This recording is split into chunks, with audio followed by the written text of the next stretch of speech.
Obito Uchiha didn't break the world.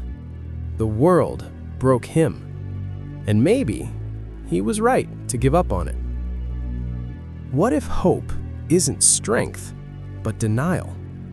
What if believing in reality is just another way to cope with pain? And what if the happiest ending is the one where you stop living in the real world altogether? There are two ways to face suffering. One path says pain must be endured, that loss gives life meaning, that reality, no matter how cruel, must be accepted. The other path says suffering is pointless, that reality is broken, and if pain can be erased, it should be. This isn't good versus evil. This is reality versus escape, hope versus certainty, endurance versus surrender. And standing between these two worlds is Obito Uchiha. Obito didn't start as a villain. He wasn't a genius. He wasn't gifted. He wasn't special. He was kind, hopeful, and painfully human. Obito believed in people. He believed bonds mattered. He believed tomorrow could be better than today. And that belief is exactly what destroyed him. Because Obito didn't lose a battle, he lost meaning. When Rin died, it wasn't just a person he lost, it was the proof that goodness mattered. From that moment on, Obito reached a conclusion most people are afraid to admit. If reality can erase everything you love in a second, then reality isn't sacred. But here's the part nobody talks about. Obito didn't want to rule the world. He wanted to escape it.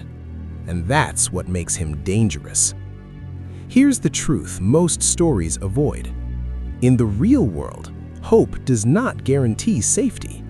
You can be loyal and still be betrayed. You can do everything right and still lose. You can love deeply and be punished for it. Peace doesn't stop tragedy. Freedom doesn't prevent loss. Good intentions don't protect the innocent. Obito didn't turn evil because he loved too little. He turned because he loved too much in a world that didn't care. This isn't anime. This is real life. People grow up believing effort guarantees success, that love is always rewarded, that being good means things will work out. And then, reality happens. Wars return after peace. Diseases take the innocent. Accidents destroy futures in seconds. The world doesn't explain itself. It doesn't apologize. It just keeps moving. Obito looked at this chaos and asked a question most people avoid. Why keep living in a world that keeps proving it doesn't care? So let me ask you something uncomfortable. If a dream feels real and reality feels like hell, which one is the lie? Let's slow this down. Obito's logic isn't madness, it's grief stretched into a worldview. Why suffering repeats? Because the world doesn't stop hurting people just because they're kind.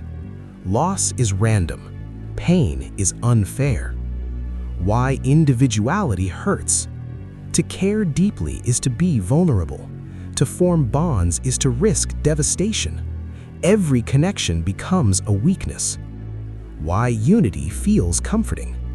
Obito embraced the infinite Tsukuyomi because it offered something reality never could.